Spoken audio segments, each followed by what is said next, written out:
जब कोई आदमी पहली बार स्टेज में चढ़ते तो ओकर गोड़ थरथर थरथर कांपथे, जी है ना?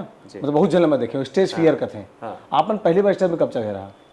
मैं 1982 में मोर पहला मंचन रही से एक टीम रही से छत्तीसगढ़ के माटी और कुरलू परपोड़ी के एक राजा जिला में चाचा कहो बचपन से प्रहलाद सिंह कश्यप बहुत ही पुरोधा कलाकार और गीत भी गाए मंच में और डांस भी करे।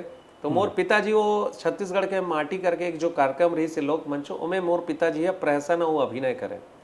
वो रात भर के कार्यक्रम रहा दूरस्थ ग्रामीण अंचल में जंगल क्षेत्र में बिरसा कचनारी मोहगांव अल्मोड़ा मतलब छत्तीसगढ़ के जम्मू गांव एकदम दूर दूर जो जंगल क्षेत्र है वहाँ मनोरंजन के तो एक साधन रही से पहले रात भर के कार्यक्रम तो हम सब जन मेटाडोर में भरा के जान वही में नचैया वही में गवैया वही में बजैया वादन कलाकार और वही में साउंड भी लदे रहा है।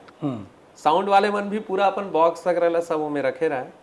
तो वो छत्तीसगढ़ के माटी करके एक मंच जिला पिताजी और चाचा और सब कलाकार मन मिल के एक संजोए रही से तो ओमा मैं बाल कलाकार के रूप में बीच बीच में मैं हिंदी फिल्म के गाना गाऊं।